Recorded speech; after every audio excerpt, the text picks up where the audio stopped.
फकीर आदमी है झोला लेके चल पड़ेंगे जी നമ്മുടെ പ്രധാനമന്ത്രി നരേന്ദ്രമോദി ചായ വിറ്റ് നടന്നിട്ടുണ്ടോ? അദ്ദേഹത്തിന് എന്റെ പൊളിറ്റിക്കൽ സയൻസിൽ ബിരുദമുണ്ടോ? ഭിക്ഷ യാചിച്ച് അദ്ദേഹം ഫക്കീറായി നാടാന്തരം അലഞ്ഞു തിരിഞ്ഞ് നടന്നിട്ടുണ്ടോ? ഉത്തരം കിട്ടാത്ത ചോദ്യങ്ങളാണ് കേട്ടോ. ഈ ലോകം എങ്ങനെയുണ്ടായി, ലോകാവസാനം എന്നാണ് എന്നൊക്കെ ചോദിച്ചാൽ ഉത്തരം കിട്ടും. പക്ഷെ ഇതിനൊന്നും ഉത്തരം കിട്ടില്ല. ധ്രുവിന്റെ പുതിയ വീഡിയോ വന്നിട്ടുണ്ട്. നരേന്ദ്രമോദിയെ 108 കഷ്ണങ്ങളായി വെട്ടിമുറിച്ച് അതിൽ കുറച്ച് പച്ചമുളകൊക്കെ തേച്ച് കുറച്ച് മസാലയൊക്കെ തേച്ച് നിരത്തി വിൽക്കാൻ വെച്ചിരിക്കുന്ന, ഉണക്കാൻ വെച്ചിരിക്കുന്ന ഒരു കാഴ്ചയാണ്. എല്ലാവരും വീഡിയോ കാണണം, എന്റെ വീഡിയോയും കാണണം, ധ്രുവിന്റെ വീഡിയോയും കാണണം, പ്രചരിപ്പിക്കണം. ധ്രുവിന്റെ വീഡിയോയിലും പോയിട്ട് കുറച്ച് കമന്റ് ഒക്കെ ഇട്ട് പ്രോത്സാഹിപ്പിക്കണം. നമ്മൾ കേരളത്തിന്റെ സപ്പോർട്ട് നമുക്ക് അവിടെ അറിയിക്കണല്ലോ. എന്റെ വീഡിയോയിൽ കമന്റ് ഇടാൻ മറക്കണ്ട. അപ്പൊ നമുക്ക് ധ്രുവിന്റെ വീഡിയോയിലേക്ക് പോകാം. എന്നാൽ 1,40,000 രൂപ വിലയുള്ള സൺഗ്ലാസ് ധരിച്ച ഒരു യാചകനെ നിങ്ങൾ ലോകത്ത് എവിടെയെങ്കിലും കണ്ടിട്ടുണ്ടോ? യാത്ര ചെയ്യുന്നതോ 120 ദശലക്ഷത്തിന്റെ മേഴ്സിഡസിലാണ് യാത്ര. ഭിക്ഷയായി ലഭിച്ച പണം കൊണ്ട് അദ്ദേഹം വിദേശ പര്യടനങ്ങൾ വരെ നടത്തി. ഡിജിറ്റൽ ക്യാമറ വാങ്ങി. അതും ഡിജിറ്റൽ ക്യാമറ പുറത്ത് ഇറങ്ങുന്നതിന് മുമ്പ് തന്നെ അദ്ദേഹം ഡിജിറ്റൽ ക്യാമറ വാങ്ങി. നരേന്ദ്രമോദി താൻ ഒരു ദരിദ്രനാണെന്നല്ല, അതിദരിദ്ര കുടുംബത്തിൽ നിന്നുള്ളവനാണെന്നാണ് എല്ലായ്പ്പോഴും അവകാശപ്പെടുന്നത്. എന്തൊരു അത്ഭുതം, തികച്ചും പാരത്രികം തന്നെ.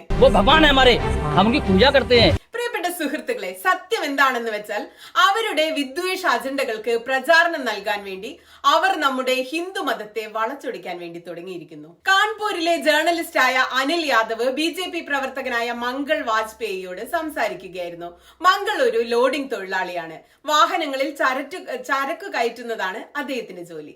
क्या नाम बताएं? योगी साहब, मेरा मंगल वाजपेयी है।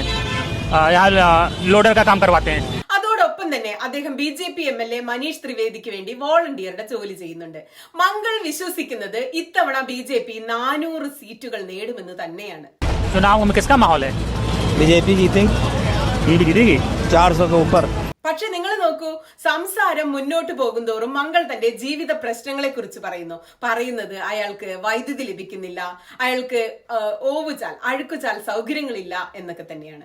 बिजली नहीं है घर में, हमारे पास लैट्रिन घर में नहीं है, हमारे पास सीवर व्यवस्था नहीं है. അദ്ദേഹം BJP MLA മനീഷ് ത്രിവേദിയോട് നിരവധി തവണ പരാതി പറഞ്ഞിട്ടുണ്ട്. हमने महेश त्रिवेदी से भी कई बार कहा कि 20 फुट पाइप पड़ना है, तो अगर पड़ जाए तो हमारे घर की सीवर व्यवस्था बन जाए. അദ്ദേഹത്തിന് ഒന്നും ലഭിച്ചിട്ടില്ലെന്ന് മാത്രമല്ല, അയാൾ ഒന്നും പ്രതീക്ഷിക്കുന്നുമില്ല. त्याग तपस्या की मूर्ति है कि कुछ नहीं मिला, लेकिन उसके बावजूद कोई शिकायत नहीं है और ना कोई उम्मीद है मिलने की. പക്ഷെ എന്നിട്ടും അദ്ദേഹം സ്വയം ഒരു BJP ഭക്തനാണെന്നാണ് തന്നെ വിളിക്കുന്നത്. लेकिन ये तो कहा जाता है ना कि भूखे पेट ना हो भजन गोपाल. ഇതിനും മംഗൾ വാജ്പേയിക്ക് മറുപടിയുണ്ട്. അങ്ങനെയൊന്നുമില്ല, മനുഷ്യർക്ക് മണ്ണ് തിന്ന് ജീവിക്കാമെന്നാണ്. അദ്ദേഹത്തിന് യാതൊരു പരാതിയും ഒന്നിനെ കുറിച്ചുമില്ല. सब हो जाता है अगर संत चलेगा तो सब हो जाता है. बालू खा के पेट भर लेता है. പ്രധാനമന്ത്രി മോദിയെ അയാൾ പരമാത്മയായിട്ടാണ് കാണുന്നത്. മോദിയെ പൂജിക്കുന്നു. എങ്ങനെയാണ് ഒരു രാഷ്ട്രീയ പ്രവർത്തകനോട് ജനം ഇത്രയും അന്ധമായി പെരുമാറിക്കൊണ്ടിരിക്കുന്നത്? ഇയാൾ ഒറ്റയ്ക്കല്ല കേട്ടോ. കഴിഞ്ഞ വീഡിയോയിൽ ഞാൻ കുറെ ഉദാഹരണങ്ങൾ നിങ്ങൾക്ക് കാണിച്ചു തന്നിരുന്നു. बीजेपी के टिकट पर तो कुत्ता भी खड़ा हो जाए, हम जिता देंगे. ये सच है, अगर कुत्ता भी आएगा उसको भी जिताएंगे. ये तो फिर अंधविश्वास नहीं, भक्त हैं, अंधविश्वास नहीं है, हम भक्त हैं. नहीं, महंगाई मेरे हिसाब से कोई ज्यादा नहीं हुई. अब मैं 10 साल से बनियान नहीं पहन रही, देखो आप. वो भगवान है हमारे, हम उनकी पूजा करते हैं. ഇങ്ങനെയൊക്കെ സംഭവിക്കുന്നത് വൈകാരികമായ മാനിപ്പുലേഷൻ കൊണ്ടും ബ്രെയിൻ വാഷിംഗ് കൊണ്ടുമാണ്. വലിയ തോതിലാണ് രാജ്യത്തെ ജനങ്ങളുടെ ബ്രെയിൻ വാഷിംഗ് നടന്നുകൊണ്ടിരിക്കുന്നത്. ഈ ബ്രെയിൻ വാഷ് ചെയ്യുന്ന മാഫിയ 4 വിഭാഗങ്ങളിലായിട്ടാണ് പ്രവർത്തിക്കുന്നതെന്ന് മുമ്പത്തെ വീഡിയോയിൽ ഞാൻ പറഞ്ഞിരുന്നു. ആദ്യത്തെ വിഭാഗം നമ്മളിൽ ആത്മാഭിമാനവും അഹങ്കാരവും നിറയ്ക്കുന്നു. നിങ്ങൾ ഉന്നതരാണ്, കാരണം നിങ്ങൾ ഹിന്ദു മതത്തിൽ ജനിച്ചവരാണ്. രണ്ടാമത്തെ ഡിപ്പാർട്ട്മെന്റ് നിങ്ങളിൽ ഇരവാദം ജനിപ്പിക്കുകയാണ് ചെയ്യുന്നത്. നൂറ്റാണ്ടുകളായി നിങ്ങളുടെ പൂർവികൾ ഇരകളായി ജീവിച്ചുവെന്ന് അവർ നിങ്ങളെ ബോധ്യപ്പെടുത്തുന്നു. മൂന്നാമത്തെ വിഭാഗം നിങ്ങൾ അവരെ ഭയപ്പെടണം എന്ന് പറഞ്ഞ് നിങ്ങളെ ഭയം കൊണ്ട് നിറയ്ക്കുകയാണ്. നാലാമത്തെ ഡിപ്പാർട്ട്മെന്റ് നരേന്ദ്രമോദിയെ ഒരു രക്ഷകനായി അവതരിപ്പിക്കുന്നു. നരേന്ദ്രമോദിക്ക് മാത്രമേ നിങ്ങളെ രക്ഷിക്കാനാകൂ എന്നാണ് പറയുക. ഇതിലെ 3 വിഭാഗങ്ങളെയും കുറിച്ച് നാം വീഡിയോ ചെയ്തു കഴിഞ്ഞു. ഇത് 4ാമത്തെ വിഭാഗത്തെ കുറിച്ചാണ് പറയാനുള്ളത്. ഇത്രയും പരാജയങ്ങൾ നേരിട്ടിട്ടും നരേന്ദ്രമോദിയുടെ കൾട്ട് വ്യക്തിത്വം എങ്ങനെയാണ് ഇത്രയും ആളുകളെ വൈകാരികമായി മാനിപ്പുലേറ്റ് ചെയ്യുന്നത്? അദ്ദേഹം ദൈവമാണ് എന്ന് ആളുകൾ വിശ്വസിച്ചിരിക്കുന്നത് എന്തുകൊണ്ടാണ്? അതാണ് നാം ഇന്ന് ഈ വീഡിയോയിലൂടെ പരിശോധിക്കുന്നത്.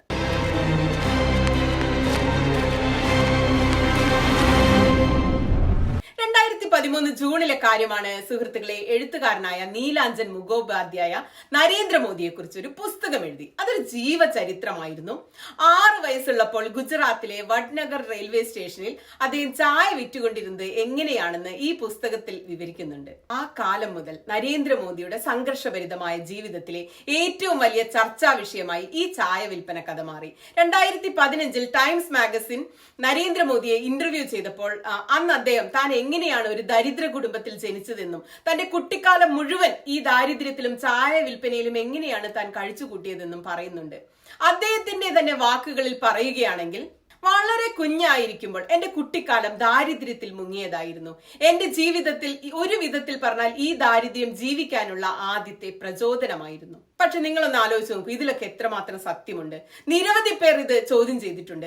നരേന്ദ്രമോദിയുടെ ചെറുപ്പത്തിലെ ഫോട്ടോ നോക്കൂ. അദ്ദേഹം 1950 ജനിച്ചത്. അക്കാലത്ത് ജനിച്ച ഏതെങ്കിലും പാവപ്പെട്ട കുട്ടിയുടെ പക്കൽ ഇത്തരം കുപ്പായങ്ങൾ ഉണ്ടാകുമോ? നിങ്ങൾ ആലോചിച്ച് നോക്ക്. കുട്ടിക്കാല ഫോട്ടോകളിൽ സ്യൂട്ട് വരെ ധരിച്ചാണ് നരേന്ദ്രമോദി നിൽക്കുന്നത്. 1994 ഒരു മിഡിൽ ക്ലാസ് കുടുംബത്തിൽ ജനിച്ചയാളാണ് ഞാൻ. പക്ഷേ ധ്രുവിനെ പറ്റിയാണ്, എന്നെ പറ്റിയല്ല. പക്ഷെ ഞാൻ സ്യൂട്ട് ധരിച്ചിരിക്കുന്നത് ഒരു ഫോട്ടോ പോലും നിങ്ങൾക്ക് കാണാൻ കഴിയില്ല. ഞാൻ ദരിദ്രനാണെന്നല്ല അതിന്റെ അർത്ഥം, അതിദരിദ്ര കുടുംബത്തിലേതാണെന്നാണ് പറയുന്നത്. അദ്ദേഹത്തിന്റെ പഴയ വീടിന്റെ ഒരു ഫോട്ടോ ഇന്ത്യ ടുഡേ പ്രസിദ്ധീകരിച്ചിരിക്കുന്നു. ഈ പടം നോക്കൂ. അത്ര വലുതല്ലെങ്കിലും ഇത് കണ്ടിട്ട് 1950 ദരിദ്ര കുടുംബത്തിന്റേതാണ് ആ വീടെന്ന് നിങ്ങൾക്ക് തോന്നുന്നുണ്ടോ? നരേന്ദ്രമോദി എപ്പോഴും അതിദരിദ്ര കുടുംബം എന്ന് അവകാശപ്പെടുന്നു എന്നാണ് ധ്രുവ് പറയുന്നത്. നരേന്ദ്രമോദിക്ക് വീട്ടിലെ 4 സഹോദരന്മാരും ഒരു സഹോദരിയുമാണുള്ളത്. 2 വർഷം മുമ്പ് നരേന്ദ്രമോദിയുടെ ഏറ്റവും താഴെയുള്ള കുഞ്ഞു സഹോദരനായ പ്രഹ്ലാദ് മോദി പറഞ്ഞിരുന്നത്, ഈ 4 സഹോദരന്മാരിൽ ആർക്കാണോ നറുക്ക് വീണിരുന്നത് അവർ പിതാവിനെ സഹായിക്കാൻ വേണ്ടി പോയിരുന്നു എന്നാണ്. അദ്ദേഹത്തിന്റെ പിതാവ് ജീവിതകാലം മുഴുവനും ചായ വിറ്റുകൊണ്ട് തന്നെയാണ് ജീവിച്ചിരുന്നത്. ആ 5 സഹോദരന്മാരെയും ഒരു സഹോദരിയെയും ആ പിതാവ് അങ്ങനെയാണ് വളർത്തിയത്. അതുകൊണ്ടാണ് നരേന്ദ്രമോദിയെ ചായ വിൽപ്പനക്കാരന്റെ മകൻ എന്ന് വിളിക്കണം എന്ന് പറയുന്നത്. ഇത് പത്രക്കാരുടെ തെറ്റാണ്. सबका ये चाय बेची है, मेरे पिता ने पूरी जिंदगी चाय बेची, पूरी जिंदगी। इसीलिए कहा जाए तो चाय बेचने वाले का बेटा कहना चाहिए, चाय बेचने वाला नहीं कहना चाहिए। ये पत्रकारों की गलती है। 2014 കോൺഗ്രസ് നേതാവ് അഹമ്മദ് പട്ടേൽ പറഞ്ഞത് നരേന്ദ്രമോദി ചായ വിൽപ്പനക്കാരനല്ലെന്നും ഒരു ക്യാൻറ്റീൻ കരാറുകാരനായിരുന്നു എന്നാണ്. കോൺഗ്രസിന്റെ വാക്കുകളെ എത്ര കണ്ട് വിശ്വസിക്കാതിരിക്കാം, അതൊക്കെ മാറി നിൽക്കട്ടെ. 2021 BJP തന്നെ ഈ BJP കഥ അറിയാതെ സമ്മതിച്ചു പോയ സന്ദർഭമുണ്ടായി. റെയിൽവേ മന്ത്രിയായിരുന്ന അശ്വിനി വൈഷ്ണവിന്റെ ഒരു ഉത്തരവുണ്ടായിരുന്നു. റെയിൽവേ അധികൃതരോട് ഗുജറാത്തിലെ വഡ്നഗർ റെയിൽവേ സ്റ്റേഷനിലെ ഒരു ക്യാൻറ്റീൻ മനോഹരമാക്കാൻ വേണ്ടി ആവശ്യപ്പെട്ടിരുന്ന കാര്യം ഇന്ത്യ ടുഡേ തങ്ങളുടെ ലേഖനത്തിൽ വ്യക്തമായിട്ട് എഴുതി വെച്ചിട്ടുണ്ട്. നരേന്ദ്രമോദിയുടെ പിതാവ് ചായ വിൽപ്പന നടത്തിയിരുന്ന ക്യാൻറ്റീൻ എന്നും പറഞ്ഞ് ആ ലേഖനത്തിൽ ഒരു ഫോട്ടോയും അച്ചടിച്ചു വന്നു. അടുത്തിടെ പ്രസിദ്ധീകരിച്ച CNN ലേഖനത്തിലും എഴുത്തുകാരനായ നീലാഞ്ജൻ മുഖോപാധ്യായ കൃത്യമായി പറഞ്ഞിട്ടുണ്ട്, മോദിയുടെ ദാരിദ്ര്യം താൻ അതിശയോക്തി കലർത്തി എഴുതിയിട്ടുള്ളതാണെന്ന്. അതായത് അല്പം കൂട്ടിയും കുറച്ചുമൊക്കെയാണ് ഈ കഥ ജനങ്ങളോട് പറഞ്ഞത്, സത്യസന്ധമായ ഒരു കഥയല്ല എന്ന്. ഇത് മാത്രമല്ല, മറ്റൊരു ലേഖനത്തിൽ നീലാഞ്ജൻ പറയുന്നത് നരേന്ദ്രമോദിയെയും സഹോദരങ്ങളെയും സ്കൂളിൽ അയക്കാനുള്ള പണം മോദിയുടെ പിതാവിന്റെ പക്കൽ ഉണ്ടായിരുന്നു എന്നാണ്. സ്കൂളിൽ പോവുക എന്ന് പറഞ്ഞാൽ ഒരു കുട്ടിക്ക് എവിടെയും ഫുൾ ടൈം ജോലി ചെയ്യാനാകില്ല എന്നാണ് അർത്ഥം. സ്കൂളിലൊക്കെ പോയി തിരിച്ചു വന്ന് സ്കൂൾ വിട്ടതിന് ശേഷമാണ് പിതാവിനെ സഹായിച്ചിരുന്നത്. ഇതൊക്കെ കേട്ട് കഴിയുമ്പോൾ നിങ്ങളുടെ മനസ്സിൽ ഒരു ചോദ്യം ഉയരും, എന്തിനാണ് ഇത്രയും കഥകൾ പൊടിപ്പും തൊങ്ങലും വെച്ച് പടച്ചുവിട്ട് പ്രചരിപ്പിക്കുന്നതെന്ന്. നീലാഞ്ജൻ പറയുന്നത് ഇന്ത്യൻ സമൂഹത്തിന്റെ മുന്നിൽ ഒരു ആശയം വിൽക്കുക എന്നതായിരുന്നു തങ്ങളുടെ ലക്ഷ്യമെന്നാണ്. मित्रों, मैं बचपन में रेल के डिब्बे में चाय बेचता था और आज आपके सामने खड़ा हूं। വിവേകത്തോടെ ചിന്തിക്കുന്ന ഒരാളെ ഇതൊന്നും ബാധിക്കാനേ പോകുന്നില്ല. പാവപ്പെട്ടവന്റെ വീട്ടിൽ നിന്ന് വന്നാലും ധനികന്റെ വീട്ടിൽ നിന്ന് ജനിച്ചാലും നല്ല നേതാവെന്നും നല്ല നേതാവ് തന്നെയായിരിക്കും. ഇത് തന്നെ നമുക്കൊരു മോശം ഏകാധിപതിയെ കുറിച്ചും പറയാൻ കഴിയും. ഉദാഹരണത്തിന് കംബോഡിയയുടെ ഏകാധിപതിയായ പോൾ പോട്ട്, അദ്ദേഹം ഒരു ധനിക കുടുംബത്തിലെ അംഗം തന്നെയായിരുന്നു. പക്ഷെ നിങ്ങൾ നോക്കൂ, ഇറ്റാലിയൻ ഏകാധിപതിയായ ബെനിറ്റോ മുസോളിനി ഒരു ദരിദ്ര കുടുംബത്തിലാണ് ജനിച്ചത്. അദ്ദേഹത്തിന്റെ പിതാവ് ഒരു ഇരുമ്പ് പണിക്കാരനായിരുന്നു. എങ്ങനെയാണ് താൻ ജനങ്ങളുടെ ഇടയിൽ നിന്ന് വളർന്നു വന്നതെന്ന വസ്തുത വളരെ അഭിമാനത്തോടു കൂടി തന്നെയാണ് അദ്ദേഹം എല്ലാ സ്ഥലത്തും പ്രകടിപ്പിച്ചിരുന്നത്. റഷ്യൻ ഏകാധിപതിയായിരുന്ന ജോസഫ് സ്റ്റാലിന്റെ പിതാവ് ഒരു ചെരുപ്പ് കുത്തിയായിരുന്നു. അദ്ദേഹത്തിന്റെ അമ്മ ഒരു അലക്കുകാരിയായിരുന്നു. ലോകത്തിലെ ഏറ്റവും കുപ്രസിദ്ധനായ ഡിക്റ്റേറ്റർ അഡോൾഫ് ഹിറ്റ്ലർ ഒരു ദരിദ്ര കുടുംബത്തിലാണ് ജനിച്ചിരുന്നത്. ദരിദ്ര കുടുംബത്തിൽ ജനിച്ചു എന്നതുകൊണ്ട് ഇവരൊക്കെ പാവങ്ങൾക്കൊപ്പമായിരുന്നു എന്ന് യാതൊരു അർത്ഥവുമില്ല. ഏകാധിപതികളാകുന്നവർ ഏകാധിപതികൾ തന്നെയാകും. വാസ്തവം എന്താണെന്ന് വെച്ചാൽ ഹിറ്റ്ലർ തന്റെ ഭരണകാലത്ത് ക്യാപിറ്റലിസ്റ്റ് കമ്പനികളിൽ നിന്ന് സംഭാവനകൾ വാങ്ങിയിരുന്നു. അക്കാലത്ത് ചങ്ങാത്ത കമ്പനികളെല്ലാം വളരെ ലാഭം കൊയ്തിരുന്ന കാലമായിരുന്നു. IG ഹാർബനോ, ഡോയിഷ് ബാങ്ക്, BMW, ഇന്ന് നാം പിന്നാലെ പോകുന്ന പല കാർ കമ്പനികളും, Porsche, Mercedes, Benz, Volkswagen എന്നിവയെല്ലാം ഹിറ്റ്ലർക്ക് അന്ന് തന്നെ സംഭാവനകൾ നൽകിയിരുന്ന ചില കമ്പനികളാണ്.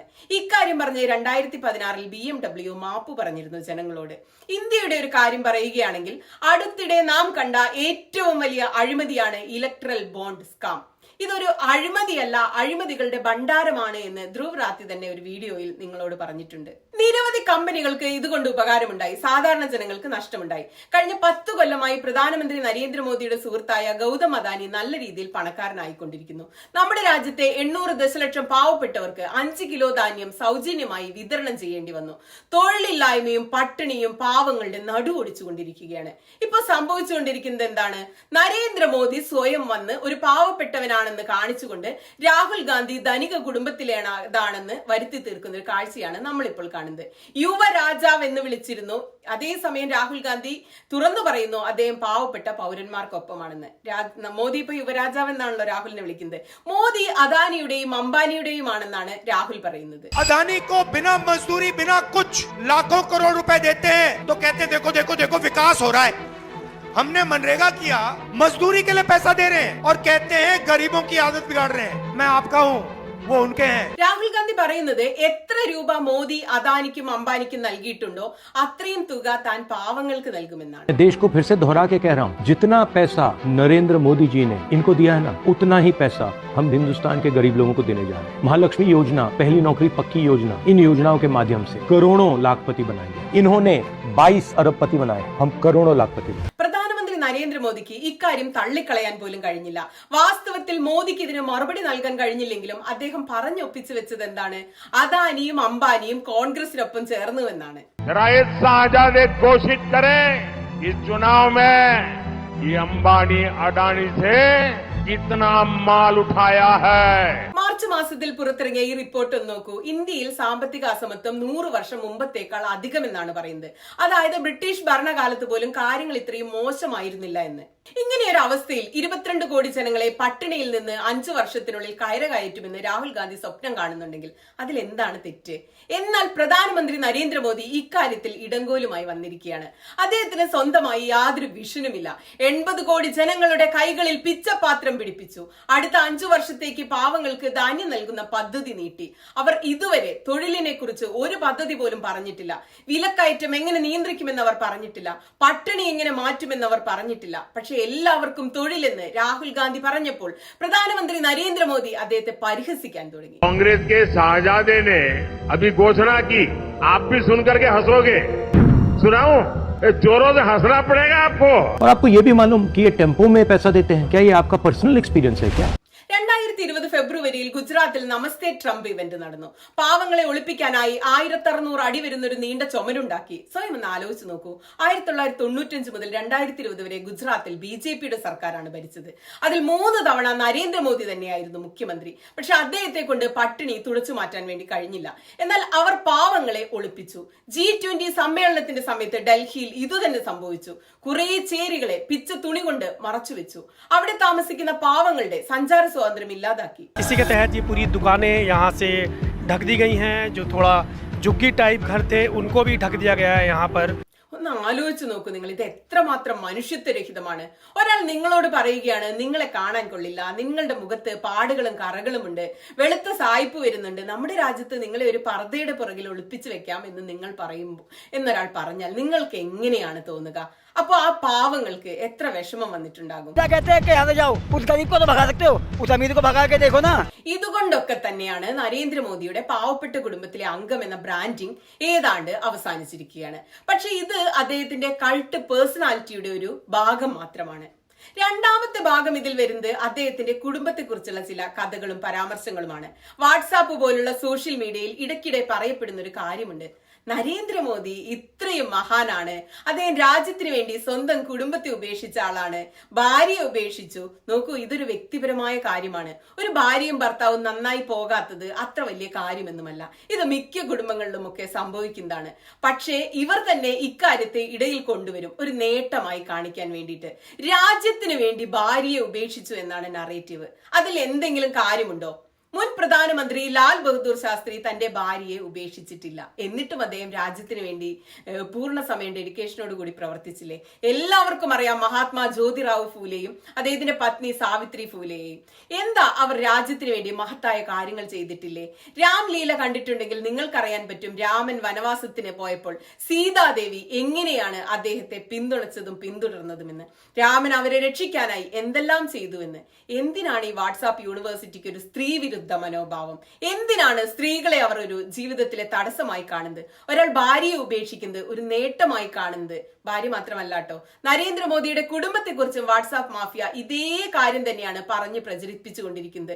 മറ്റുള്ളവരെയൊക്കെ വിട്ടുകളയൂ നിങ്ങൾ. നരേന്ദ്രമോദി സ്വയം ഇക്കാര്യം എപ്പോഴും ആവർത്തിച്ചുകൊണ്ടിരിക്കുന്നുണ്ട്. അദ്ദേഹം പറയുന്നത് ഈ രാജ്യത്തിന് വേണ്ടി താൻ കുടുംബം ഉപേക്ഷിച്ചു എന്നാണ്.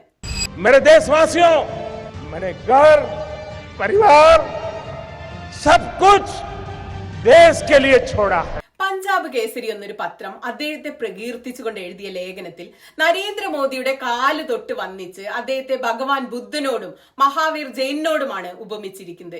പക്ഷെ ഞാൻ ഇവരോട് ചോദിക്കാൻ ആഗ്രഹിക്കുന്ന ഒരു ചോദ്യമുണ്ട്. ഭഗവാൻ ബുദ്ധൻ വീട് വിട്ട് ഉപേക്ഷിച്ചു പോയിട്ട് എപ്പോഴെങ്കിലും ഇങ്ങനെ അവകാശവാദം ഉന്നയിച്ചിട്ടുണ്ടോ? सम्माननीय आदरणीय दीदी, आदरणीय दीदी, ओ दीदी. ഒരു സ്ത്രീയെ അവർ കോൺഗ്രസിന്റെ വിധവ എന്ന് വിളിച്ചു. 50 കോടിയുടെ ഗേൾ ഫ്രണ്ട് എന്ന് വിളിച്ച് ആരെയോ അപമാനിച്ചു. സമൂഹത്തിൽ വെറുപ്പിന്റെ വിഷം വിതച്ചു. ഭഗവാൻ ബുദ്ധൻ വീടുപേക്ഷിച്ചത് കൂടുതൽ അധികാരം ലഭിക്കുന്നതിന് വേണ്ടിയായിരുന്നില്ല. അദ്ദേഹം സ്വയം ഒരു രാജകുമാരനായിരുന്നു. തന്റെ പദവി, കൊട്ടാരം, കിരീടം എല്ലാം ഉപേക്ഷിച്ചുകൊണ്ടാണ് അദ്ദേഹം കാട്ടിലേക്ക് പോയത്. അദ്ദേഹം പോയിട്ടും ബുദ്ധന്റെ മാതാപിതാക്കൾ, ഭാര്യ യശോധര, മകൻ രാഹുൽ എന്നിവർ കൊട്ടാരത്തിന്റെ സർവ്വ സുഖ സൗകര്യങ്ങളിലും കഴിയുകയായിരുന്നു. ബുദ്ധന് ജ്ഞാനം വന്നപ്പോൾ, ബോധോദയം ഉണ്ടായപ്പോൾ, കൈവന്നപ്പോൾ അദ്ദേഹം എന്താണ് ആദ്യം പറഞ്ഞതെന്ന് നിങ്ങൾക്കറിയാമോ? അത് ഓഷോയും ലെക്ചർ ക്ലാസ്സുകളിൽ പറയുന്നുണ്ട്. അദ്ദേഹത്തിന് ജ്ഞാനം, ബോധോദയം കിട്ടിയപ്പോൾ അദ്ദേഹം തന്റെ ശിഷ്യരോട് പറഞ്ഞത്, എനിക്ക് യശോധരയുടെ അടുത്ത് പോകണമെന്നും അവളോട് സംസാരിക്കണമെന്നുമാണ്. ഇത് കേട്ടിട്ട് ശിഷ്യനായ ആനന്ദ് വളരെ വിഷമിക്കുകയാണ് ഉണ്ടായത്. ആനന്ദ് ഇതിനോട് യോജിച്ചില്ല. ജനങ്ങൾ എന്തു പറയുമെന്ന്. ബുദ്ധൻ പറഞ്ഞു, എനിക്ക് അവളോട് അവൾ ചെയ്തു തന്ന സഹായത്തിന് നന്ദി പറയണം. എനിക്ക് സംഭവിച്ചത്, എനിക്ക് ലഭിച്ചത്, അതിന്റെ ഒരു പങ്ക് അവൾക്ക് നൽകാൻ വേണ്ടി ഞാൻ ആഗ്രഹിക്കുന്നു. അത് അവളോടുള്ള എന്റെ ഒരു കടപ്പാടാണ്. ബുദ്ധൻ യശോധരയെ കാണാൻ വേണ്ടി പോയി. യശോധര അദ്ദേഹത്തെ കണ്ടു. 12 കൊല്ലത്തെ ദേഷ്യം അവളുടെ ഉള്ളിലുണ്ടായിരുന്നു. അവൾ പറഞ്ഞു, എന്നോടൊന്ന് പറഞ്ഞിട്ട് നിങ്ങൾക്ക് പോകാമായിരുന്നില്ലേ എന്ന്. എന്താ, ഞാൻ നിങ്ങളെ തടയുമായിരുന്നു? എന്നെ ഇത്രയും വിശ്വാസമില്ലേ? ബുദ്ധൻ മാപ്പു പറഞ്ഞു. ഞാൻ അജ്ഞാനിയായിരുന്നു, ഇപ്പോൾ അത് മനസ്സിലായപ്പോൾ ഞാൻ തിരിച്ചു വന്നിരിക്കുകയാണ്. കേൾക്കൂ, ചില അത്ഭുതങ്ങൾ നടന്നിരിക്കുന്നു. എന്റെ ആദ്യത്തെ ഉത്തരവാദിത്തം നിന്നോടാണ്. അതുകൊണ്ടാണ് എന്റെ അനുഭവങ്ങൾ പങ്കുവെക്കാൻ വേണ്ടി ഞാൻ വന്നത്. യശോധരയുടെ കണ്ണുകളിൽ നിന്ന് കണ്ണുനീരാണ് ആ സമയത്ത് വന്നത്. ഇനി നമുക്ക് പ്രധാനമന്ത്രി നരേന്ദ്രമോദിയുടെ ഇൻസ്റ്റാഗ്രാം അക്കൗണ്ട് നോക്കാം. അദ്ദേഹം പ്രിയങ്ക ചോപ്രയുടെയും നിക് ജോനസിന്റെയും വിവാഹ റിസപ്ഷനിൽ പോയി അവർക്ക് ആശംസ നൽകുന്നു. ഇനി ഈ വീഡിയോ നോക്കൂ. വിരാട് കോഹ്ലി അനുഷ്ക ശർമ്മയുടെ വിവാഹ സൽക്കാരത്തിൽ പോയി അവർക്ക് റോസ് നൽകുന്നു. മലയാള നടൻ സുരേഷ് ഗോപിയുടെ മകളുടെ വിവാഹവേദിയിൽ മോദി സന്നിഹിതനായിരിക്കുന്നു. Times Now news reader Navika കുമാറിന്റെ മകളുടെ കല്യാണത്തിന് അദ്ദേഹം പോയി. മുകേഷ് അംബാനി ഒരു ഹോസ്പിറ്റൽ തുടങ്ങിയപ്പോൾ അവിടെയും അദ്ദേഹം ആശംസ അർപ്പിക്കാൻ വേണ്ടി നേരിട്ടെത്തി. ഇനി ഈ ലേഖനം ഒന്ന് നോക്കൂ. നരേന്ദ്രമോദി ഗൗതം അദാനിയുടെ മകൻ കരണിന്റെ ഗ്രാൻഡ് വിവാഹ നിശ്ചയ ചടങ്ങിൽ പങ്കെടുക്കാൻ വേണ്ടി നരേന്ദ്രമോദി എത്തി. ബോളിവുഡ് താരങ്ങളുടെയും സേട്ടുമാരുടെയും കല്യാണങ്ങൾക്ക് പോകാൻ വേണ്ടി അദ്ദേഹത്തിന്റെ പക്കൽ ഇഷ്ടം പോലെ സമയമുണ്ട്. അതൊരു തെറ്റൊന്നുമല്ല കേട്ടോ. അത് അദ്ദേഹത്തിന്റെ ഇഷ്ടം തന്നെയാണ്. പോകാൻ എവിടെ തോന്നിയാലും പോകാൻ തോന്നിയാൽ പോകണം. പക്ഷെ എന്റെ ചോദ്യം അതൊന്നുമല്ല. രാജ്യത്തിന് വേണ്ടി സ്വന്തം സഹോദരങ്ങളെയും ഭാര്യയെയും മാത്രം ഉപേക്ഷിച്ചാൽ മതിയോ? ABC-യുടെ ഈ ലേഖനം ഒന്ന് നോക്കൂ. അവനി ദിയാസ് റിപ്പോർട്ട് ചെയ്യുന്നത് 2023 ഒക്ടോബറിൽ മോദി കുടുംബത്തിലെ മരുമകന്റെ വിവാഹ നിശ്ചയത്തിന് എല്ലാവരും ഒത്തുചേർന്നു. പക്ഷെ ഒരാൾ മാത്രം ആ ചടങ്ങിൽ മിസ്സിംഗ് ആയിരുന്നു, നരേന്ദ്രമോദി.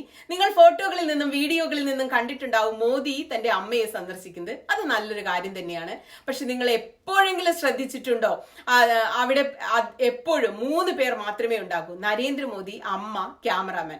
ചിലപ്പോഴൊക്കെ മറ്റു 2-3 പേര് കൂടെ ആ പരിസരത്ത് കാണും. അത് ക്യാമറാമാൻ തന്നെയാണ്. 3 കൊല്ലം മുമ്പ് BBC റിപ്പോർട്ടർ തേജസ് വൈദ്യ മോദിയുടെ സഹോദരൻ പ്രഹ്ലാദ് മോദിയോട് സംസാരിക്കുന്ന ഒരു വീഡിയോ ഉണ്ട്. അദ്ദേഹം പറഞ്ഞു കേൾക്കാം. तेरे परिवार ने दूर रखवानी सूचना आपवामां आवे. കുടുംബത്തിലെ മറ്റംഗങ്ങൾ മാറിയിരിക്കാൻ കൃത്യമായ ഉത്തരവുകൾ ഉണ്ടായിരുന്നു. പ്രധാനമന്ത്രി നരേന്ദ്രമോദിയുടെ മരുമകൾ സോണൽ മോദിയും പറയുന്നത് ഒരേ കാര്യമാണ്. അവരോട് ചോദിച്ചും പ്രധാനമന്ത്രിയായിട്ട് ശപഥമെടുക്കുന്ന പ്രധാനമന്ത്രിയായി സത്യപ്രതിജ്ഞ ചെയ്യുന്ന ചടങ്ങിലേക്ക് നിരവധി പേരെ ക്ഷണിച്ചു. പക്ഷേ ഈ കുടുംബക്കാരെ എന്തുകൊണ്ടാണ് ക്ഷണിച്ചില്ല എന്ന് അവർ പറയുന്നത് നോക്കൂ.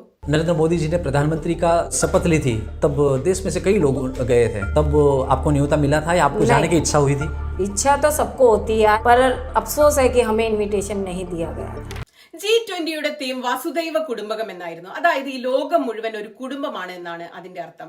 പക്ഷെ സ്വന്തം കുടുംബത്തെ, സ്വന്തം സഹോദരങ്ങളെ ഇങ്ങനെയാണോ മാറ്റി നിർത്തേണ്ടത്? അല്ലെങ്കിലും എന്തിനാണ് അത് ചെയ്യുന്നത്? ഭഗവാൻ രാമൻ സ്വന്തം കുടുംബത്തോടൊപ്പമാണ് കഴിഞ്ഞത്. രാമൻ, ഭരതൻ, ലക്ഷ്മണൻ, ശത്രുഘ്നൻ 4 സഹോദരങ്ങളിലും എത്രമാത്രം സ്നേഹമാണ് അവർ തമ്മിൽ പരസ്പരം ഉണ്ടായിരുന്നത്. അതിന്റെ അർത്ഥം രാമൻ ജനങ്ങൾക്ക് വേണ്ടി പ്രവർത്തിക്കാൻ സാധിച്ചില്ല എന്നാണോ? അദ്ദേഹം രാമരാജ്യം സ്ഥാപിച്ചു. അവിടെ ഒരു ദരിദ്രനും തൊഴിലില്ലാത്തവനും ദുഃഖിതനും ഒന്നും രാമരാജ്യത്തിൽ ഉണ്ടായിരുന്നില്ല. വീണ്ടും പറയാം, ഇത് പ്രധാനമന്ത്രി നരേന്ദ്രമോദിയുടെ വ്യക്തിപരമായ ഒരു കാര്യമാണ്.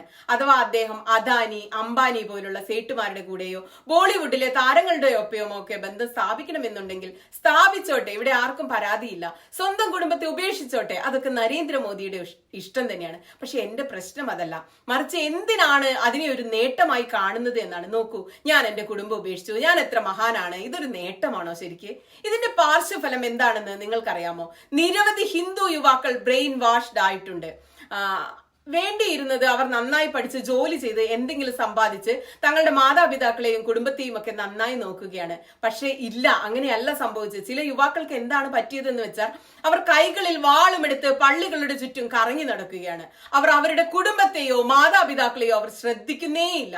സെല്ലിംഗ് പോയിന്റ് നമ്പർ 1 താൻ ഒരു ദരിദ്ര കുടുംബത്തിലെ ആണെന്നായിരുന്നു. സെല്ലിംഗ് നമ്പർ പോയിന്റ് 2 രാജ്യത്തിന് വേണ്ടി ഞാൻ എന്റെ കുടുംബം ഉപേക്ഷിച്ചു. ഇനി സെല്ലിംഗ് പോയിന്റ് 3 വരുന്നത് ഫക്കീറാണ്. അതായത് ഭിക്ഷയെടുത്ത് ജീവിക്കലാണ് അദ്ദേഹത്തിന്റെ അവകാശവാദം. നരേന്ദ്രമോദി എല്ലായ്പ്പോഴും പറയാറുണ്ട് താൻ ഭിക്ഷയെടുത്തുകൊണ്ടാണ് ജീവിച്ചതെന്ന്. ചിലപ്പോൾ പറയും 35 വർഷം ഭിക്ഷയെടുത്തു എന്ന്, ചിലപ്പോൾ പറയും 45 വർഷം ഭിക്ഷയെടുത്തെന്ന്. करीब 40 साल मैंने भिक्षा मांग करके खाया है. मैं 35 साल तक भिक्षा मांग करके खाया. പോട്ടെ, ചിലപ്പോൾ പറയുമ്പോൾ തെറ്റൊക്കെ പറ്റും, അത് സ്വാഭാവികമാണല്ലോ. മനുഷ്യർ ചിലപ്പോൾ മറന്നു പോകും. പക്ഷെ കാര്യം എന്താണെന്ന് വെച്ചാൽ 2002 അദ്ദേഹം ആദ്യമായിട്ട് MLA ആയത്. അപ്പൊ അദ്ദേഹത്തിന്റെ പ്രായം ഏകദേശം 52 വയസ്സ്. അതിനു മുമ്പ് 1990കളിൽ തന്നെ അദ്ദേഹം എങ്ങനെയാണെന്ന് അറിയില്ല വിദേശ ടൂറുകൾ നടത്തിയിരുന്നു. ഈ ഫോട്ടോ ഒന്ന് നോക്കൂ. അദ്ദേഹം പാരീസിലെ ഈഫൽ ടവറിന് മുന്നിൽ നിൽക്കുന്നതാണ്. വൈറ്റ് ഹൗസിന് മുന്നിലെ അമേരിക്കയിലെ ഹോളിവുഡിന് മുന്നിൽ ലണ്ടനിൽ പോയിരിക്കുന്നു. മലേഷ്യ സന്ദർശിച്ചിരിക്കുന്നു. 40 വർഷം ഭിക്ഷയെടുത്താൽ 1990കളിൽ വിദേശത്ത് പോകാനുള്ള അത്രയും പൈസ ലഭിക്കുമോ? അതേസമയം ഇതോടൊപ്പം നരേന്ദ്രമോദി BAയും MAയും പൂർത്തിയാക്കിയിരുന്നു. ഇതൊക്കെ എങ്ങനെ സാധിക്കുന്നു നിങ്ങൾ പറയൂ. 1990ലാണ് ഡൈക്ക മോഡൽ 1 റിലീസായത്. അത് അമേരിക്കയിൽ പുറത്തിറങ്ങിയ ലോകത്തെ ആദ്യത്തെ കമേഴ്സ്യൽ ഡിജിറ്റൽ ക്യാമറയായിരുന്നു. എന്നാൽ പ്രധാനമന്ത്രി നരേന്ദ്രമോദി തന്റെ അഭിമുഖത്തിൽ പറയുന്നു അദ്ദേഹം ഡിജിറ്റൽ ക്യാമറ 1987-88കളിൽ ഉപയോഗിച്ചിരുന്നു എന്ന്. मैंने पहली बार डिजिटल कैमरा का उपयोग किया था 87-88 में शायद. ഭിക്ഷയും വാങ്ങി ഇവിടെ വിദേശ ടൂറും നടത്തി ഡിജിറ്റൽ ക്യാമറ പുറത്തിറങ്ങുന്നതിന് മുന്നേ തന്നെ ഡിജിറ്റൽ ക്യാമറയും വഴങ്ങി. എന്തൊരു വലിയ ഭിക്ഷാന്തേഹിയാണ്. തന്റെ തൂലിക പണയം വെച്ച ഒരു പാട്ടെഴുത്തുകാരൻ പറയുന്നു ഈ ഫക്കീരിയാണ്, ഈ ലാളിത്യമാണ് താങ്കളുടെ സ്വഭാവമെന്ന്. ചില സമയം നരേന്ദ്രമോദിയും ഇത് തന്നെ അവകാശപ്പെടാറുണ്ട്. ഞാനൊരു ഭിക്ഷാന്തേഹിയാണ്, ഒരു ചെറിയ ബാഗും എടുത്ത് എനിക്ക് പോകാനാകുമെന്ന്. പക്ഷെ ലോകം മുഴുവനും നോക്കിയാലും ഇങ്ങനെ ഒരു ഭിക്ഷാടകനെ നിങ്ങൾക്ക് കാണാൻ കഴിയുമോ? 1,40,000 രൂപയുടെ സൺഗ്ലാസ് വെക്കുന്ന തന്റെ വൃദ്ധ മാതാവിനെ നോട്ടു നിരോധന കാലത്ത് വരിയിൽ നിർത്തി സ്വയം 12 കോടിയുടെ മേഴ്സിഡസ് ബെൻസിൽ കറങ്ങിയ ഒരു ഭിക്ഷാടകൻ. ഒരു ഭാഗത്ത് ശാസ്ത്രിജി പോലുള്ള പ്രധാനമന്ത്രിമാരെ നാം കണ്ടിട്ടുണ്ട്. അദ്ദേഹത്തിന് 2 ജോഡി കുർത്തയും ധോത്തിയും മാത്രമേ ഉണ്ടായിരുന്നുള്ളൂ. അത് ശരിയാക്കാൻ പറ്റാത്ത പോലെ കീറി പറഞ്ഞു പോകുമ്പോൾ അദ്ദേഹം അത് കർച്ചീഫായി ഉപയോഗിക്കുമായിരുന്നു. എന്നാൽ പ്രധാനമന്ത്രി മോദിയുടെ അമേരിക്കൻ സന്ദർശനത്തിന്റെ ഈ ഫോട്ടോസ് ഒന്ന് നോക്കൂ. ഒരു ദിവസം തന്നെ 4 തവണയാണ് അദ്ദേഹം വസ്ത്രം മാറിയത്. പ്രിന്റ് പ്രസിദ്ധീകരിച്ച ഈ ലേഖനം നോക്കൂ. ഉത്തരാഖണ്ഡിലും ഹിമാചലിലും പോയപ്പോൾ 8 മണിക്കൂറിനുള്ളിൽ 4 തവണ നരേന്ദ്രമോദി വസ്ത്രം മാറി. ടൈംസ് ഓഫ് ഇന്ത്യയുടെ ലേഖനത്തിൽ പറയുന്നത് ഗംഗയിൽ ആരതി അർപ്പിക്കാൻ പോയപ്പോഴും അദ്ദേഹം വസ്ത്രം മാറിക്കൊണ്ടേയിരിക്കുമായിരുന്നുവെന്നാണ്. ഹൂബ്ലി ടൈംസ് പ്രധാനമന്ത്രിയുടെ ഫാൻസി ഡ്രസ് കളക്ഷന്റെ ഒരു കൊളാഷ് തന്നെ ഉണ്ടാക്കി പ്രസിദ്ധീകരിച്ചിരുന്നു. ഇന്ത്യ ടുഡേയും അദ്ദേഹത്തിന്റെ 20 തൊപ്പികളെ കുറിച്ച് ഒരു കൊളാഷ് ചെയ്തിരുന്നു. ഇന്ത്യൻ എക്സ്പ്രസിന്റെ കൊളാഷ് നോക്കൂ. ഒരു ഭിക്ഷാന്തേഹിയാവുന്നത് ആളുകൾക്ക് ഇഷ്ടപ്പെടുന്നില്ലെങ്കിൽ പിന്നെ അടുത്ത ആയുധമാണ് മോദിയെ ദൈവത്തിന്റെ അവതാരം എന്ന് വിശേഷിപ്പിക്കൽ. 1 തവണയോ 2 തവണയോ അല്ല, എത്രയോ തവണ എത്രയെത്ര നേതാക്കൾ നരേന്ദ്രമോദിയെ ഭഗവാനോട് ഉപമിച്ചിരിക്കുന്നു. മോദിജി भारत के भगवान का वरदान बन के आए हैं. भगवान नहीं, मनुष्य के रूप में नरेंद्र मोदी जी के रूप में अवतार लिया. हमारे माननीय प्रधानमंत्री जो खुद भगवान का रूप है, मोदी जी के रूप में श्री रामचंद्र ने जन्म लिया है. मोदी जी है ना साक्षात भगवान महाकाल जी का अवतार है. मोदी राम और अमित शाह कृष्ण. നോക്കൂ, ചിലർ അമ്പലവും ഉണ്ടാക്കിയിരിക്കുന്നു. പൂനെയിലെ ഒരു BJP പ്രവർത്തകൻ മോദിക്ക് വേണ്ടി ഒരു ക്ഷേത്രം പണി കഴിപ്പിച്ചിരിക്കുന്നു. ഗുജറാത്തിൽ മറ്റൊരു ക്ഷേത്രമുണ്ട്. തമിഴ്നാട്ടിൽ അദ്ദേഹത്തിന് മറ്റൊരു ക്ഷേത്രം. ഇത് എന്തൊരു തമാശയാണ്. ദൈവത്തോട് ഉപമിക്കപ്പെടുന്ന ആദ്യത്തെ രാഷ്ട്രീയ നേതാവൊന്നുമല്ല അദ്ദേഹം. ഒരു ഘട്ടത്തിൽ അഡോൾഫ് ഹിറ്റ്ലറെയും യേശുവിനോട് താരതമ്യപ്പെടുത്തിയിരുന്നു. രാഷ്ട്രീയത്തിൽ ഹിറ്റ്ലർ പ്രവേശിച്ചതിനെ യേശുവിന്റെ ഉയർത്തെഴുന്നേൽപ്പുമായിട്ടാണ് താരതമ്യം ചെയ്തിരുന്നത്. പക്ഷെ അവർക്കൊരു ആശങ്കയുണ്ടായിരുന്നു, ഇക്കാര്യം എങ്ങനെ നടത്തുമെന്ന്. യേശു എന്ന് പറയുന്നത് സമാധാനത്തിന്റെ പ്രതീകമാണ്. കുരിശിൽ കയറിയപ്പോഴും അദ്ദേഹത്തിന് വിഷമുണ്ടായില്ല. ദൈവമേ, നീ അവരോട് പൊറുക്കണേ എന്നാണ് അദ്ദേഹം പറഞ്ഞത്. എന്നാൽ ഹിറ്റ്ലർ എന്ന് പറയുന്നത് വെറുപ്പിന്റെ വ്യാപാരിയാണ്. അപ്പൊ പിന്നെ യേശുവിനെ വെറുപ്പ് പരത്താൻ വേണ്ടി എങ്ങനെ ഹിറ്റ്ലറുമായി ബന്ധപ്പെടുത്തി പറയും? അതിനായി ഹിറ്റ്ലറും നാസികളും ചേർന്ന് ബൈബിള് തന്നെ മാറ്റിമറിച്ചു. ഇത് തമാശയല്ല കേട്ടോ. പഴയ നിയമം അവർ ശരിക്കും മാറ്റി എഴുതി എന്ന് മാത്രമല്ല, യേശുവിനെ യഹൂദികൾക്കെതിരെ പോരാടുന്ന വലിയ പോരാളിയാക്കി മാറ്റി. അതേപോലെയാണ് BJP പ്രവർത്തകരും മോദിയെ ഭഗവാന്റെ അവതാരമെന്ന് നിരന്തരം വിശേഷിപ്പിക്കാൻ തുടങ്ങി. ഇവിടെയും അതുതന്നെയാണ് പ്രശ്നം. നരേന്ദ്രമോദി വെറുപ്പ് പ്രചരിപ്പിക്കുന്നു, പക്ഷെ ശ്രീരാമന്റെ മുഖത്ത് തന്നെയുണ്ട് വിനയവും സൗമ്യതയും കരുണയും. രാജാ രവിവർമ്മയുടെ രാമന്റെ ദർബാർ എന്ന ചിത്രം നോക്കൂ. ഇന്ത്യയിലെ മിക്ക വീടുകളിലും ഇത് വെച്ചിട്ടുണ്ടാകും. ഈ പ്രശ്നത്തിന് പരിഹാരമായി ഇവർ രാമന്റെ മുഖം തന്നെ മാറ്റാൻ തുടങ്ങി. കഴിഞ്ഞ കുറേ വർഷമായി നിങ്ങൾ കണ്ടിട്ടുണ്ടാവും ക്ഷുഭിതനായ ഹനുമാന്റെയും രാമന്റെയും ഒക്കെ ഐക്കണോഗ്രഫി. അതെല്ലാം വണ്ടികളുടെ പുറകിലൊട്ടിച്ച് എല്ലാവരെയും കാണിക്കുന്നു. ഇതാണ് ശരിയായ ഭഗവാൻ എന്ന് വരുത്തി തീർക്കാനാണ് അവർ ശ്രമിക്കുന്നത്. ഭഗവാന്റെ ചരിത്രം തന്നെ മാറ്റുക. യഥാർത്ഥത്തിൽ രാമായണത്തിൽ മുസ്ലിങ്ങളെ കുറിച്ച് ഒരു പരാമർശവുമില്ല. പക്ഷെ തങ്ങളുടെ വെറുപ്പിന്റെ അജണ്ട പ്രചരിപ്പിക്കുന്നതിനായി അവർ രാമായണത്തെയും തച്ചുടയ്ക്കുകയാണ്. 2016 ഒരു BJP MP പറഞ്ഞത് മുസ്ലിങ്ങൾ രാവണന്റെ പിൻഗാമികളാണെന്നാണ്. വാട്സാപ്പ് മാഫിയക്കാർ തങ്ങളുടെ ഹിന്ദു പുസ്തകത്തിൽ തെറ്റായ ഒരു വാക്യം പോലും തിരികെ കയറ്റി. ധർമ്മഹിംസ തദവച. ഇതൊരു വേദപുരാണത്തിലും രാമായണത്തിലും മഹാഭാരതത്തിലും നിങ്ങൾക്ക് കാണാൻ കഴിയില്ല. അവർ നിർബന്ധപൂർവ്വം തങ്ങളുടെ വെറുപ്പിന്റെ അജണ്ട ഇതിൽ തിരികെ കയറ്റുകയാണ്. धर्म हिंसा तथा उच्चव आपको जान करके आनंद होगा कि ये किसी भी ग्रंथ में कहीं पर भी नहीं लिखा हुआ है और इससे आपके रोंगटे भी खड़े हो जाने चाहिए कि ये कौन सी सेंट्रलाइज्ड कॉन्स्पिरेसी यूनिट है जो इतनी बड़ी बड़ी साजिशें करती है कि जो बात धर्म ग्रंथ में लिखी भी नहीं हुई है उसको संस्कृत में लिख करके उसको चारों तरफ व्हाट्सएप से और दूसरे जरियों से फैला देती. വാസ്തവത്തിൽ എന്താണ് സംഭവിക്കുന്നത് എന്ന് വെച്ചാൽ ഇവർ തങ്ങളുടെ വിദ്വേഷവും വെറുപ്പും നടപ്പാക്കാൻ വേണ്ടി ഹിന്ദു മതത്തെ തച്ചുടയ്ക്കുകയാണ്. ഇവരുടെ തന്ത്രങ്ങൾ ഇപ്പോൾ പല ഹിന്ദുക്കൾക്കും മനസ്സിലാകുന്നുണ്ട്. ഇത്തരത്തിൽ ഹിന്ദു മതത്തോട് ചെയ്യുന്ന ചെയ്തികൾ ആർക്കും ഇഷ്ടപ്പെടുന്നില്ല. ഇപ്പോൾ ആ കാർഡും പരാജയപ്പെട്ടിരിക്കുകയാണ്. അതുകൊണ്ട് BJPക്കാർ അദ്ദേഹത്തെ അവതാരത്തിൽ നിന്ന് ഒരു പടി കൂടി താഴ്ത്തി സർവഗുണ സമ്പന്നൻ ശക്തിമാനായി അവതരിപ്പിക്കാൻ ശ്രമിക്കുന്നു. പക്ഷേ ഇവിടെ ഒരാളെ ശക്തിമാനാക്കാൻ ഏറ്റവും എളുപ്പമുള്ള വഴി അപ്പുറത്തുള്ളയാളെ, അതായത് എതിരാളിയെ തരം താഴ്ത്തി കാണിക്കുക എന്നതാണ്. അതിനായി BJP IT സെൽ രാഹുൽ ഗാന്ധിയെ പപ്പുവാക്കി. രാഹുലിന്റെ വാക്കുകളെ വെട്ടിമുറിച്ച് അദ്ദേഹത്തിന്റെ അപൂർണ ക്ലിപ്പുകൾ വാട്സാപ്പിൽ വൈറലാക്കി. ഉദാഹരണം, രാഹുൽ ഗാന്ധിക്ക് ബുദ്ധിയും ബോധവും ഇല്ല എന്ന് പ്രചരിപ്പിക്കുന്നു. സത്യം എന്താണെന്ന് വെച്ചാൽ കഴിഞ്ഞ 10 വർഷമായി പ്രധാനമന്ത്രി ഒരു പ്രസ് കോൺഫറൻസ് പോലും നടത്തിയിട്ടില്ല എന്നതാണ്. സ്ക്രിപ്റ്റ് ഇല്ലാതെ ഒരു ഇന്റർവ്യൂ പോലും ചെയ്തിട്ടില്ല. അതേസമയം രാഹുൽ ഗാന്ധി ഡൽഹി യൂണിവേഴ്സിറ്റി മുതൽ ഹാർവാർഡ് യൂണിവേഴ്സിറ്റി വരെ പോയി ലെക്ചർ നൽകുന്നു. എല്ലാ വർഷവും ഇപ്പോഴും സ്ക്രിപ്റ്റ് ഇല്ലാതെ ജനങ്ങളുമായി സംസാരിക്കുന്നു. അദ്ദേഹത്തിന്റെ വായിൽ നിന്ന് ചിലപ്പോഴൊക്കെ ചില മണ്ടത്തരങ്ങളൊക്കെ വീണിട്ടുണ്ടാകാമെന്നത് ശരിയാണ്. അങ്ങനെയാണെങ്കിൽ അത്തരം വിടുവായത്തരങ്ങളുടെ വീഡിയോ ക്ലിപ്പുകൾ നരേന്ദ്രമോദിയുടേത് എടുത്താൽ ഇഷ്ടം പോലെയുണ്ട്. അഴുക്കുചാലിൽ നിന്ന് ഗ്യാസ് ഉണ്ടാക്കി ചായ ഉണ്ടാക്കുമെന്ന് പറഞ്ഞ വ്യക്തിയാണ് നരേന്ദ്രമോദി. വിയർപ്പ് കൊണ്ട് മുഖം തുടച്ചാൽ തിളങ്ങുമെന്ന് പറയുന്നുണ്ടാണ്. ഒരിക്കൽ കാലാവസ്ഥാ വ്യതിയാനം ഇല്ലെന്ന് പറഞ്ഞുകൊണ്ട് ചൂട് കൂടുന്നില്ലെന്നും ചൂട് സഹിക്കാനുള്ള നമ്മുടെ ശക്തി കുറഞ്ഞതാണെന്നുമാണ് മോദി പ്രസ്താവിച്ചത്. ചിലപ്പോഴൊക്കെ മേഘങ്ങൾ റഡാറിന്റെ സിഗ്നൽ തടസ്സപ്പെടുത്താറുണ്ടെന്നും പറയുന്നു. लेकिन मैंने कहा इतने क्लाउड है, बारिश हो रही है, तो एक बेनिफिट है कि हम राडार से बच सकते हैं. ഒരു ബോധവുമില്ല. അതിന്റെ മേലെ അഹങ്കാരം കൂടിയാകുമ്പോൾ തന്റെ അജ്ഞതയെക്കുറിച്ച് യാതൊരു ബോധവും ഇല്ലാതാവുകയാണ്. ഒരു തവണ നരേന്ദ്രമോദി ഒരു വിദേശ രാജ്യത്ത് പോയി. അവിടെ ഇന്ത്യൻ ദേശീയ ഗാനം നടക്കുകയായിരുന്നു. അതിന് അദ്ദേഹം ഇടയ്ക്ക് വെച്ച് തന്നെ നടക്കാൻ തുടങ്ങി. ഇത്തരം തെറ്റുകൾ ആർക്കും പറ്റാം. പക്ഷെ ഞാൻ ഇവിടെ പറയുന്നത് പ്രധാനമന്ത്രി മോദിയുടെ ഫണി ക്ലിപ്സ് നമുക്ക് തിരഞ്ഞാൽ ധാരാളം കിട്ടുമെന്നാണ്. മറ്റുള്ളവരെ പപ്പു എന്ന് വിളിക്കുന്നതിന് മുമ്പ് സ്വന്തം ക്ലിപ്പുകളൊന്ന് നോക്കുന്നത് നന്നായിരിക്കും.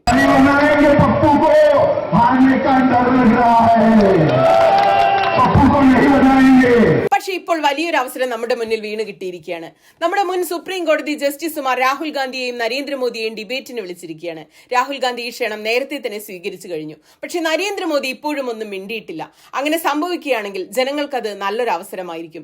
രാഹുൽ ഗാന്ധിയാണോ മോദിയാണോ, ആരാണ് കൂടുതൽ ബോധമുള്ളതെന്ന്, ആരാണ് ബുദ്ധിമാനെന്ന്, ആരാണ് രാജ്യത്തിന് പറ്റിയ കഴിവുള്ള നേതാവെന്ന് നമുക്ക് മനസ്സിലാക്കാൻ കഴിയും. പക്ഷെ നരേന്ദ്രമോദി ഡിബേറ്റിൽ പങ്കെടുക്കാതെ ഓടി ഒളിക്കുകയാണെങ്കിൽ നമുക്ക് മനസ്സിലാക്കാം ആരാണ് കൂടുതൽ നല്ല നേതാവെന്ന്.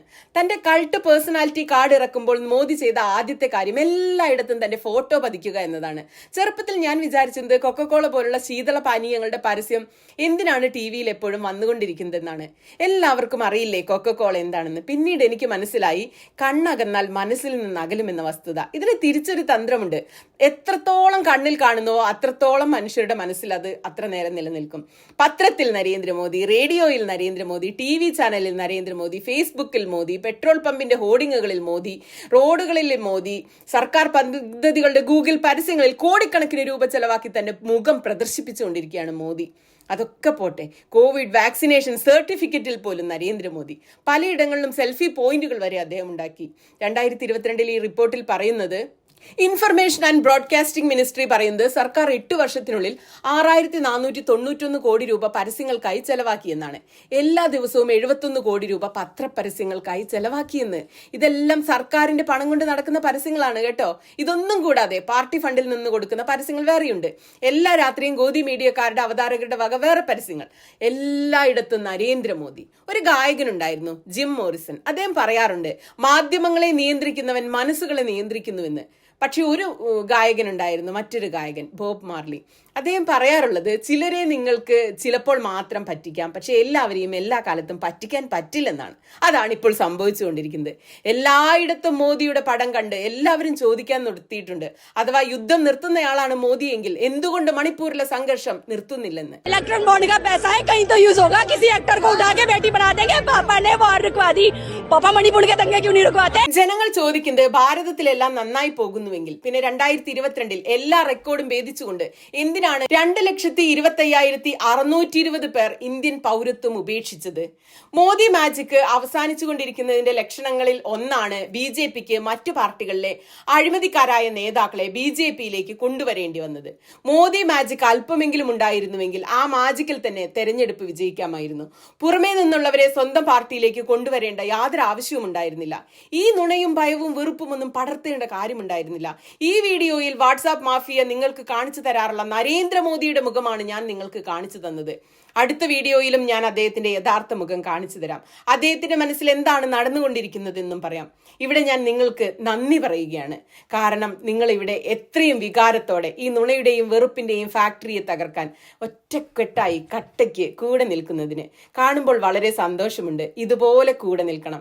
നമുക്ക് നമ്മുടെ ജനാധിപത്യത്തെ രക്ഷിക്കണം, ഭരണഘടനയെ രക്ഷിക്കണം, വോട്ട് തീർച്ചയായും ചെയ്യണം.